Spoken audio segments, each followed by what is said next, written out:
Dengan apa Allah mengawasi kita?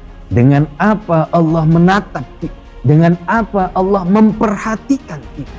Ketika kita sudah yakin dalam hati, praktek ibadah yang kita lakukan dalam rukun Islam, maka ketika ada ihsan di dalamnya, maka itu akan menjadi penyempurna.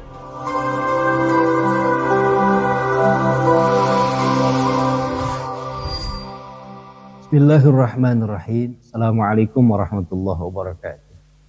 Bismillahi walhamdulillah wassalatu wassalam ala rasulillah Muhammad ibn Abdullah wa ala alihi wa sahbihi wa man tabi'ahu wa wala ma ba'du. Saudara kaum muslimin rahimakumullah, ada 3 aspek penting dalam hidup kita, dalam diri seorang muslim, dalam diri seorang mukmin. Yakni yang pertama adalah iman, Islam, dan ihsan.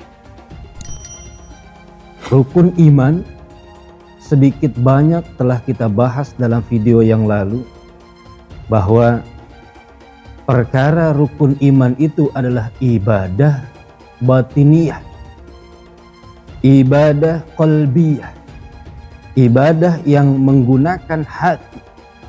Secara batiniyah, dia percaya, dia yakin, dia tasdik, dia i'tikad kepada 6 perkara tersebut. Dia beriman kepada Allah, dalam hatinya meyakini. Dia beriman kepada malaikatnya Allah. Dia beriman kepada kitab-kitabnya Allah, rasul-rasulnya Allah, kepada hari akhir, dan ia beriman, percaya, tasdik akan qada qadarnya Allah. Dan itu adalah pekerjaan ibadah yang melibatkan hati, batiniyah, qalbiyah. Dan itu sedikit banyak sudah kita bahas dalam video yang lalu. Yang kedua, perkara aspek yang penting dalam diri seorang mukmin sejati, muslim sejati, adalah tentang Islam, tentang rukun Islam. Yang ini pun sudah sedikit banyak sudah kita bahas dan sudah kita bicarakan dalam beberapa video yang lalu, bahwa rukun Islam ada 5 perkara. Hendaklah ia bersyahadah, menyaksikan, bersaksi bahwa tidak ada Tuhan selain Allah dan Nabi Muhammad adalah utusan Allah, salat 5 waktu, berpuasa di bulan Ramadan, zakat, dan juga pergi haji jika mampu. Dan perkara rukun Islam ini adalah ibadah zahiriyah, ibadah yang terlihat nyata. Salat terlihat orang lain, puasa demikian, zakat melibatkan orang lain, haji demikian. Itu adalah ibadah yang zahiriyah, terlihat. Maka itu adalah ibadah zahiriyah yang melibatkan anggota tubuh kita. Ada satu lagi rukun, perkara yang sangat penting dalam diri seorang mukmin, seorang muslim sejati. Apa itu? Yaitu rukun ihsan. Ketika keimanan yang sudah mantap dalam hatinya, ia praktekkan dalam ibadah syariat Islam. 5 waktu ia jalankan, puasa ia tunaikan, zakat, haji, dan yang lainnya ia tunaikan. Ibadah yang ia lakukan sesuai dengan apa yang diperintahkan oleh Allah dan apa yang sudah disunnahkan oleh baginda Rasulullah. Tanamkan rasa ihsan. Ibadah ihsan adalah ibadah ruhaniyah, tentang ruhnya manusia. Ibadah yang melahirkan kekhusyuan, keikhlasan, dan efek daripada rukun iman yang kuat yang ada dalam hatinya. Ia praktekkan dalam rukun Islam. Ibadah secara nyata, jelas terlihat, akan melahirkan efek kepada akhlaknya, berefek kepada sifat yang baiknya, tawadu, yakin, khauf, roja, dan lain sifat-sifat baik yang ada dalam dirinya. Maka ihsan itu adalah mencakup ibadah lahiriah, badan kita. Ihsan itu mencakup juga ibadah batiniyah, yaitu hati dan keyakinan dalam hati. Apa itu ihsan? Dalam hadis Rasulullah Shallallahu Alaihi Wasallam mengatakan, ihsan itu adalah anta budallah ka'annaka tarahu fa illam takun tarahu fa innahu yaraka. An ta'budallah ka'annaka tarah. Beribadahlah engkau kepada Allah dan aktivitas kehidupan seharianmu, an ta'budallah ka'annaka tarahu, seolah-olah laksana engkau sedang melihat Allah, berhadapan langsung dengan Allah, bertatapan langsung dengan Allah. Itulah ihsan. An ta'budallah ka'annaka tarah. Salatmu engkau sedang berhadapan langsung dengan Allah. Zakatmu, puasamu, hajimu, jihadmu, umrahmu, sedekahmu, zikirmu, bacaan Quran yang kita lakukan, itu kita sedang berhadapan langsung dengan Allah, sedang bertatap muka dengan Allah, dan sedang berhadapan langsung dengan Allah. An ta'budallah ka'annaka tarahu, seolah-olah kita sedang berhadapan langsung dengan Allah. Fa in lam takun tarah, ketika kita beribadah, beraktivitas kehidupan sehari-hari, tidak berhadapan dengan Allah, merasa tidak langsung berhadapan dengan Allah, merasa tidak bertatapan langsung dengan Allah. Kata Rasul, fa in lam takun tarah fa innahu yaraka, maka sesungguhnya Allah yaraka, itu sedang melihat kita, itu sedang menatap kita, itu sedang mengawasi. Maka ibadah yang kita lakukan ketika ihsan ada dalam diri kita, dalam ruhaniyahnya kita, maka ibadah kita akan merasa sedang dilihat oleh Allah, ditatap oleh Allah, diawasi oleh Allah. Apapun aktivitasnya, maka kita sedang merasa sedang diawasi oleh Allah Subhanahu wa taala. Berdasarkan keimanan yang mantap dan yang kuat dalam hatinya dan praktek ibadah yang dia lakukan dalam rukun Islam tersebut, maka ia akan mendatangkan ihsan dalam hati. Dengan apa Allah mengawasi kita? Dengan apa Allah menatap kita? Dengan apa Allah memperhatikan kita? Allah punya sifat basar, Allah punya sifat alim, Allah punya sifat sami'. Mengawasinya Allah, melihatnya Allah, menatapnya Allah.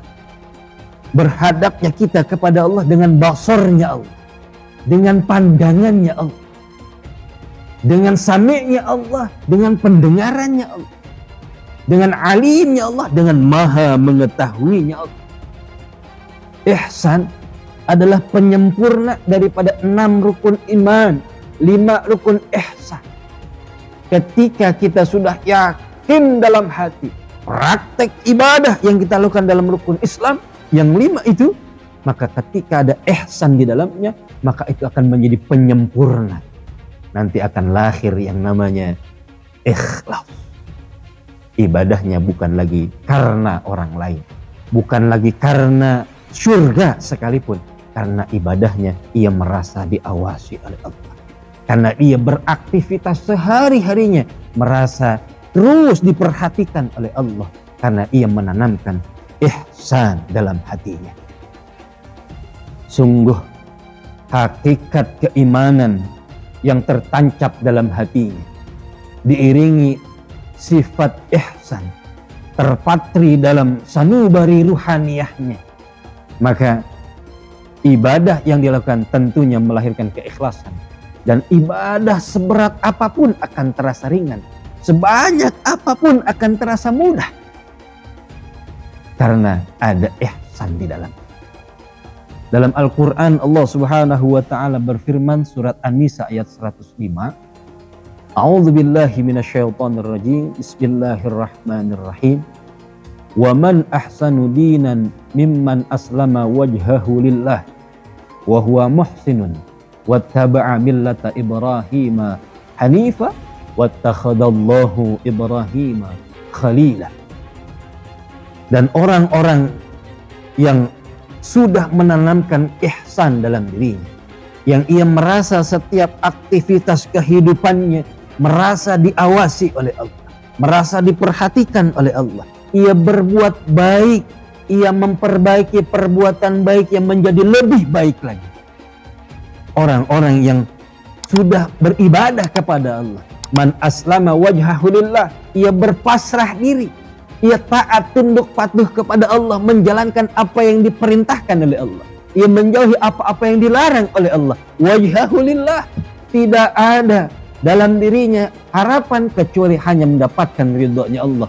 Wa huwa muhsin, itulah orang yang sudah ikhlas, yang sudah ihsan, yang sudah menanamkan bahwa dirinya sedang dalam pengawasan Allah, sedang diperhatikan oleh Allah, sedang ditatap oleh Allah Subhanahu wa taala. Wattaba'a millata Ibrahim hanifa, orang-orang yang memantapkan keimanannya dalam hati, ia praktekkan dalam ibadah kesehariannya yang telah diwajibkan oleh Allah. Ia sesungguhnya telah mengikuti millahnya Nabi Ibrahim alaihissalam, ajarannya Nabi Ibrahim alaihissalam. Wattakhadallahu Ibrahim khalila, ketika kita sudah mengikuti ajarannya Nabi Ibrahim, menjalankan apa-apa yang diperintahkan oleh Allah, menjauhi apa-apa yang dilarang oleh Allah, maka Nabi Ibrahim dijadikan Khalilullah, kekasihnya Allah. Gelar yang luar biasa sebagai kekasihnya Allah. Tentu tidak mudah mendapatkan predikat kekasihnya Allah. Khalilullah, kekasihnya Allah.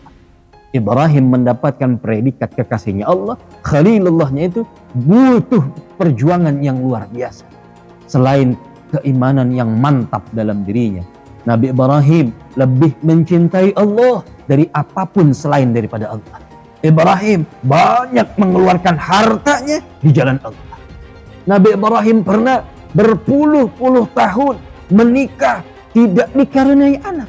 Nabi Ibrahim dengan ketaatannya, dengan keimanannya, dengan husnudzonnya kepada Allah, meminta agar diberi keturunan oleh Allah. Alhamdulillah, berkat kesabarannya, Ibrahim dikaruniai anak yang kita sebut dengan Ismail. Ketika Ismail beranjak dari kecil sampai menjelang masa balik, Nabi Ibrahim diperintahkan oleh Allah untuk menyembelih Ismail. Nabi Ibrahim karena kecintaannya kepada Allah, ketaatannya kepada Allah, keimanannya kepada Allah, Ismail pun disembelih oleh Ibrahim karena perintah Allah. Hartanya habis di jalan Allah, keluarganya, anaknya, istrinya habis, diperjuangkan, dikorbankan untuk Allah. Nabi Ibrahim mengatakan, apapun yang aku miliki, baik harta, anak, keluarga, apapun yang dimiliki, tidaklah aku cintai melebihi kecintaanku kepada Allah. Makanya Nabi Ibrahim mendapatkan gelar Khalilullah, kekasihnya Allah. Maka ketika kita mau dicintai oleh Allah, maka ketika kita mau mendapatkan gelar Khalilullah, menjadi kekasihnya Allah, hamba yang dicinta dan mencintai Allah, tanamkan keimanan yang kokoh dalam diri kita, dalam batiniah kita, hati kita, rukun iman yang 6 tersebut. Buktikan dengan amal saleh, yaitu rukun Islam yang 5. Dan jangan lupa, ketika menjalankan perintah Allah, menjauhi apa yang dilarang oleh Allah, setiap aktivitas dalam kehidupan kita, tanamkan ihsan dalam diri, batiniah, ruhaniyah kita, bahwa Allah Subhanahu wa ta'ala mempunyai sifat maha melihat, maha mendengar, maha mengetahui apa-apa yang disampaikan, apa-apa yang dilakukan oleh hamba-hambanya, agar kita menjadi Khalilullah, menjadi kekasihnya. Semoga kita memantapkan keimanan dalam diri kita, dalam rukun iman, dan kita bisa melaksanakan, mengaplikasikan bukti keimanan kita kepada Allah dengan rukun Islam, dan kita tanamkan keikhlasan, kenikmatan dalam ibadah, yaitu dengan menanamkan rasa ihsan, merasa diawasi oleh Allah Subhanahu wa ta'ala. Wa huwa muhsinun. Semoga kita menjadi hamba yang betul-betul berbuat baik, memperbaiki amal ibadah kita menjadi lebih baik dan lebih baik lagi, dan istiqomah dalam kebaikan, dan kita wafat dalam keadaan baik, ditempatkan di tempat yang baik, yaitu syurganya Allah, dalam ridha dan rahmatnya Allah. Amin ya Allah ya Rabbal Alamin. Hadanallah wa iyyakum ajma'in. Summa assalamu alaikum warahmatullahi wabarakatuh.